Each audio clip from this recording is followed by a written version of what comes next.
go for it!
Hey everybody, it's me, your buddy Dave, the host here at The Dark Stuff. Thanks a lot for checking out the new video.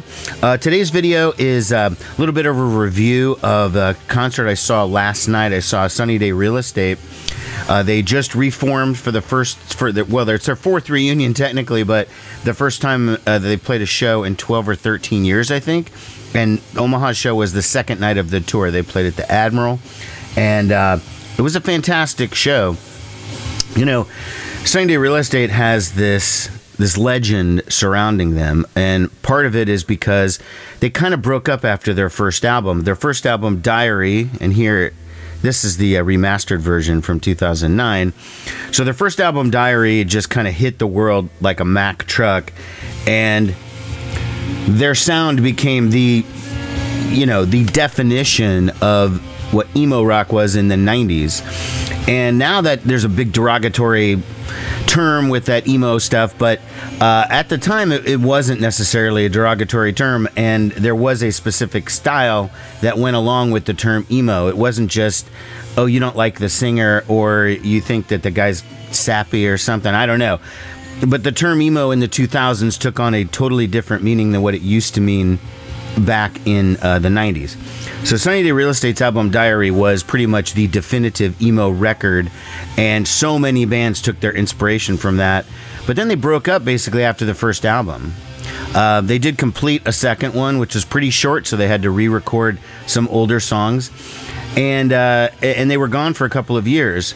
You might know then half the band, of course, William Goldsmith on drums and Nate Mendel on bass, became half of the Foo Fighters. Okay, when Sunny Day broke up, Nirvana broke up, they became the Foo Fighters.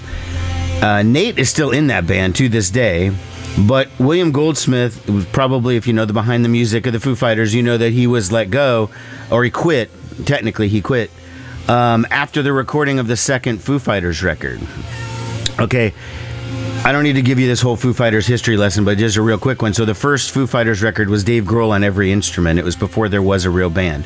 He formed this band with the two guys from Sunny Day, himself, Pat Smear from the Germs and Nirvana. That was the Foo Fighters that went out on tour, made all the videos for the first album. When they went in to cut the second record, they were having problems in the studio with William Goldsmith. And as you can see from the clips that I've got from Sunny Day last night, he's an excellent drummer. But there is a difference between drumming in the studio versus drumming live, and we won't get into that.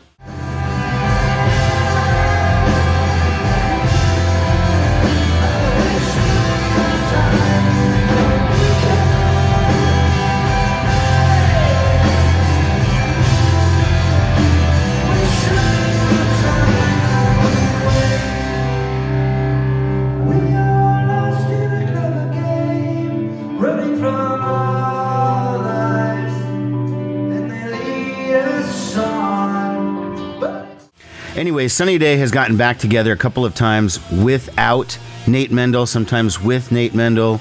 I will say that William Goldsmith still does feels some serious resentment towards Dave Grohl all these years later. I mean, 25 or more years later, he's still taking shots and claims that Sunny Day Real Estate reunion record that they were working on some 10 years ago was sort of shelved because Dave Grohl didn't want Nate to be involved in it. Foo Fighters deny that or whatever. So, you know, and most people at this point, especially in light of the recent passing of Taylor Hawkins from Foo Fighters, were even unaware that there used to be a different drummer in the Foo Fighters. But if you remember them from the first tour, they were a different band. They did have a different drummer, and William Goldsmith, and he was great. If you look at live clips of the Foo Fighters on that first tour, certainly wasn't lacking because the drummer sucked. I mean, I'll just say that. Moving on.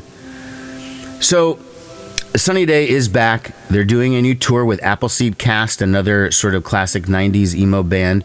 And I got there in time to catch like 5 minutes of Appleseed Cast. Unfortunately, I had intended to see more of them, but the show, they added a third band, and I feel like they started early or something because I only saw one song of them, and then set break, and then came Sunny Day.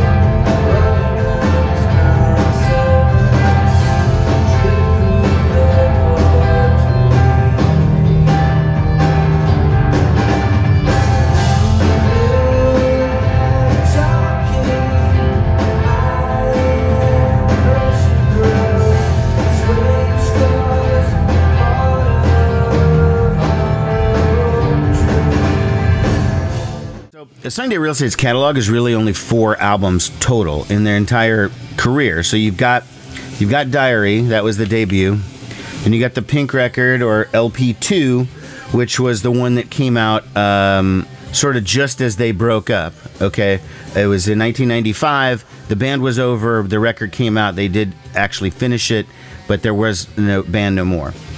They had another record in 1988 when they got back together, How It Feels to Be Something On. I don't know that, nor the 2000 album, The Rising Tide. I'm unfamiliar with both of those, and I think they were playing a lot of stuff from those records because I frankly didn't recognize a lot of the songs, and I've known Sunny Day Real Estate since 1994 when the first record came out.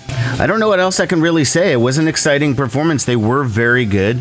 They're older, you know, just like with everybody, but I have to say that they were musically very, very tight.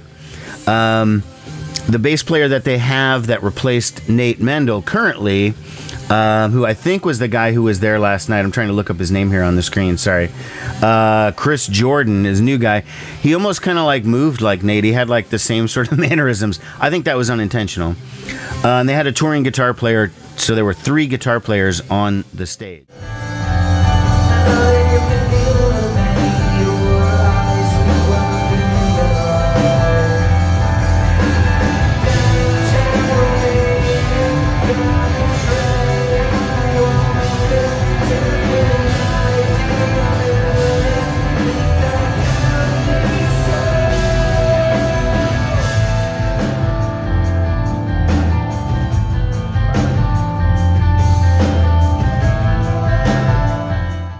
So in a little side note, I always like to tie in things to other videos and other bands.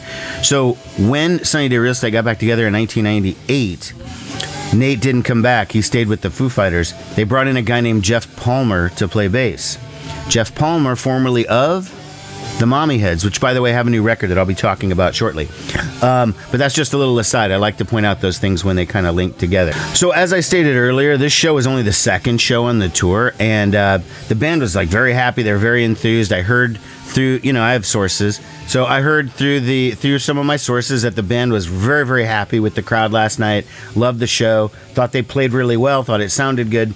And all those things were true. They did play well. It did sound good. And the crowd was pretty enthusiastic for a mopey emo crowd, which is, frankly, that's what they were. You know what I mean?